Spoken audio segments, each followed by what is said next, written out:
Muito bem, nesta aula vamos continuar o estudo do título Administração Tributária, do capítulo Administração Tributária, que trata da parte de fiscalização. Nós sabemos que o livro segundo do CTN é dividido em 4 grandes títulos, que são legislação tributária, obrigação tributária, crédito tributário e administração tributária. Estamos no título Administração Tributária, vendo o capítulo Fiscalização, aqueles artigos importantíssimos a respeito das normas que regem o poder, dever de fiscalizar das autoridades fiscais. E vamos agora conhecer o artigo 196 do CTN. Antes, porém, é importante recordarmos um artigo, que é o artigo 138 e o seu parágrafo do Código Tributário Nacional, que trazem o benefício da espontaneidade. Determina lá o artigo 138 que a responsabilidade pela infração é excluída pela denúncia espontânea apresentada pelo sujeito passivo antes do início de qualquer procedimento fiscal, porque o parágrafo do mesmo artigo determina que o início de procedimento fiscal relativo à matéria acaba com o benefício da espontaneidade. Então, o sujeito passivo pode denunciar a sua própria infração, pagar tributo e juro de mora, ou depositar o montante arbitrado pela autoridade, e aí ele será dispensado da penalidade. Mas o início de qualquer procedimento fiscal acaba com a espontaneidade do sujeito passivo com relação àquela matéria fiscalizada. Legal. Ora, mas como que vai ser caracterizado esse início de procedimento administrativo? Esse início de procedimento fiscal que tem o condão de acabar com o benefício da espontaneidade que até então tinha o sujeito passivo. Muito bem. Isso é o que está no artigo 196 do nosso Código Tributário Nacional. Vamos lá? Artigo 196. A autoridade administrativa que proceder ou presidir a quaisquer diligências de fiscalização lavrará os termos necessários para que se documente o início do procedimento, na forma da legislação aplicável, que fixará prazo máximo para a conclusão daquelas. Ora, então, minha gente, como é que funciona isso? O início de qualquer trabalho de fiscalização em um estabelecimento tem que ser acompanhado da lavratura desse termo de início de ação fiscal. Esse termo é lavrado no livro RUDIF-TO. Assim mesmo, livro nacional. RUDIF-TO, de aplicação nacional. Registro de utilização de documentos fiscais e termos de ocorrência. Nesse livro, metade do livro é para registro de utilização de documentos fiscais e metade do livro para termos de ocorrência.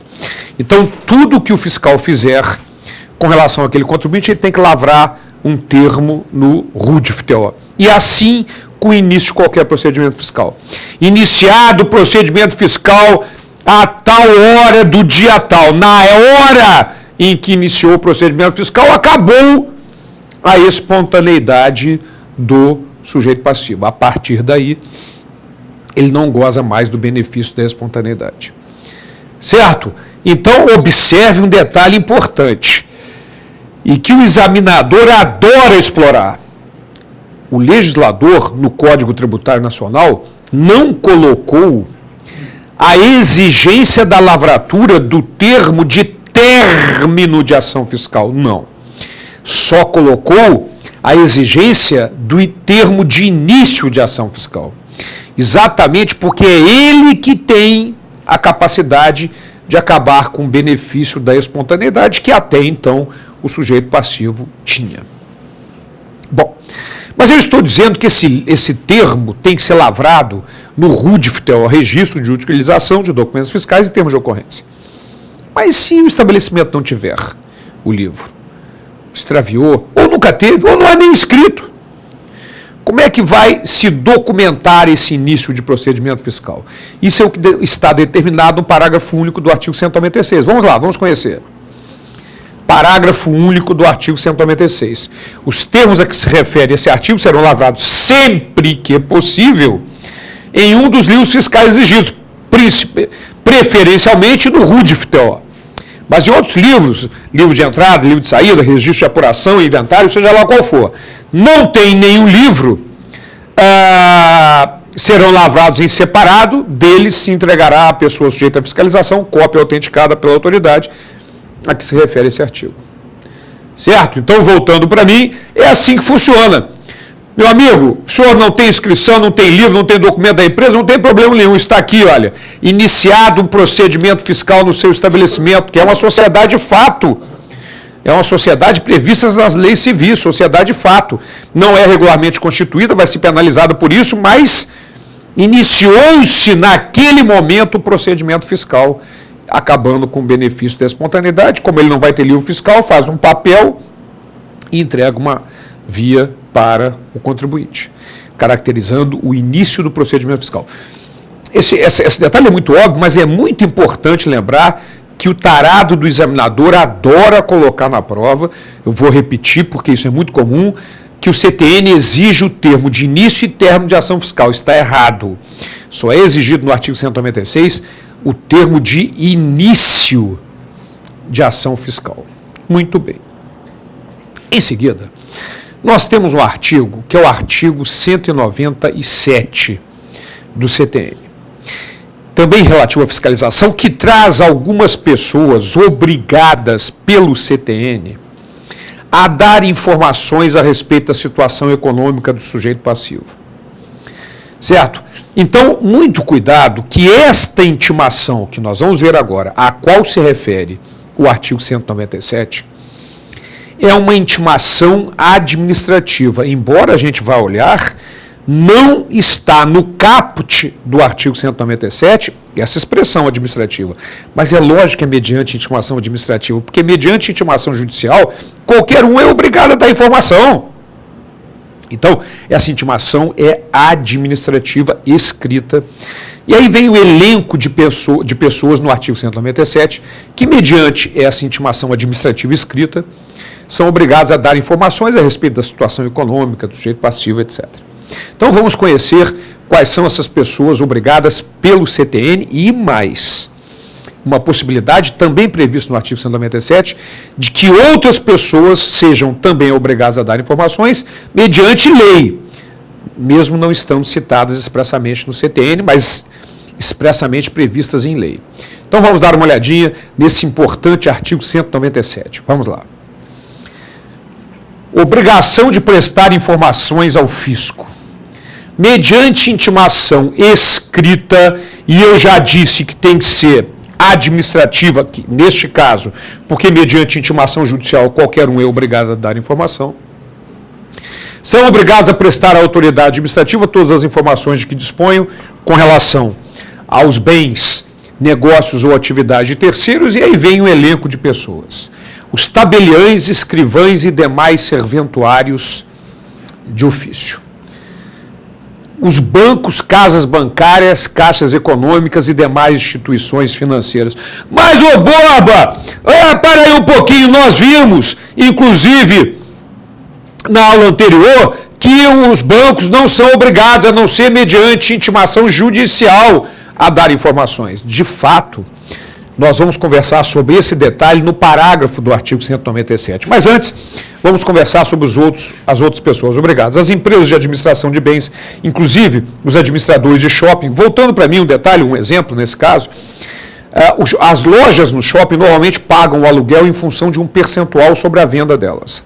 Tem o valor mínimo, mas pagam também sobre o percentual sobre as vendas. Então, é muito comum você chegar na loja, ver uma menina que tem uma pranchetinha que está anotando ali as vendas da loja, para que a administradora do shopping saiba qual é a venda real daquela loja para poder cobrar o aluguel em cima daquele faturamento.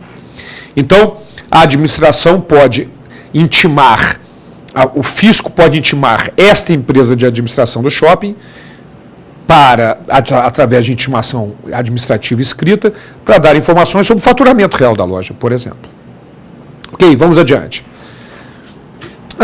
No inciso 4, os corretores, leiloeiros e despachantes oficiais, e por aí vai.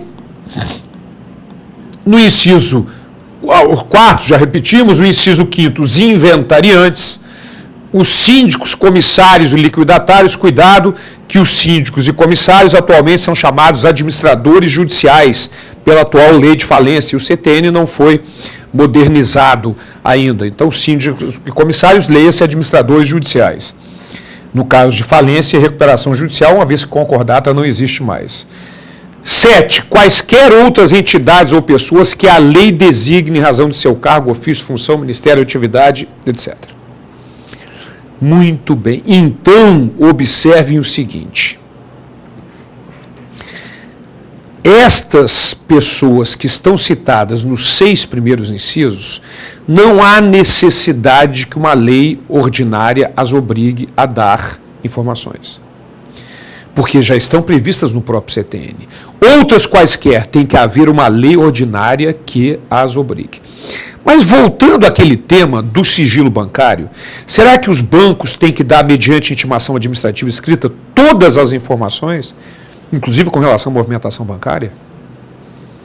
Não existe, inclusive por interpretação do próprio STF agora, com relação à lei complementar 105, que permitia a quebra do sigilo bancário pela administração, não permitindo mais, essa é a interpretação do STF, que nós já vimos.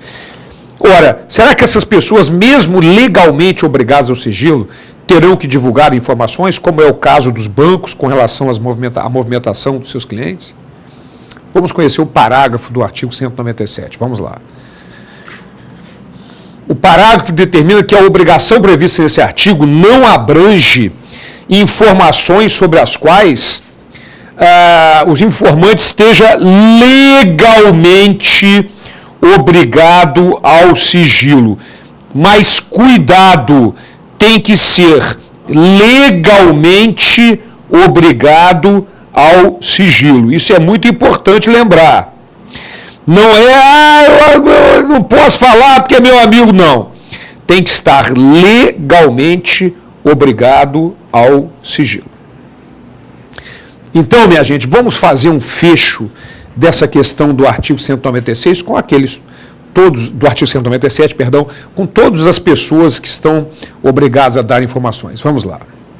Então, o que nós podemos colocar? São obrigados a dar informações ao fisco, salvo se a lei os obrigar ao sigilo, mediante intimação administrativa escrita. Já disse que a administrativa não está prevista expressamente, mas é lógico que é administrativa, porque mediante intimação judicial qualquer um é obrigado a dar informações. E aí vem os tabeliões, escrivães, demais serventuários de ofício, os bancos, casas bancárias, caixas econômicas, demais instituições financeiras, salvo naquilo que estão obrigados ao sigilo, como é a lei do sigilo bancário, já vimos.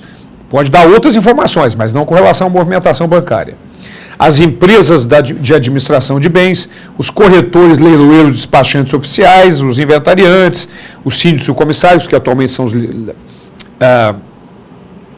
a atual lei de falência chama de administradores judiciais, e quaisquer outras entidades ou pessoa que a lei designe. Muito cuidado olhando para essa figura, pode dar a falsa impressão de que não haveria necessidade dos outros 6 primeiros incisos, na medida em que o inciso 7º diz que quaisquer outras pessoas. Mas cuidado, voltando para mim, cuidado com um detalhe. As 6 primeiras pessoas citadas, nos 6 primeiros incisos, melhor dizendo, não há necessidade que uma lei ordinária as obrigue, porque o próprio CTN já o faz. Agora, outras quaisquer, tem que haver uma lei ordinária que as obrigue a dar essas informações. Legal? Maravilha! Este é o artigo 197 do Código Tributário Nacional, que, volta a insistir, traz um elenco de pessoas e abre a possibilidade para que outras pessoas designadas por lei também sejam obrigadas a dar informações, salvo para aqueles detalhes para os quais estejam legalmente obrigadas ao sigilo. Certo? Muito bem. Então, com isso nós encerramos aqui a nossa aula e na próxima aula continuamos essa parte relativa à fiscalização. Até lá.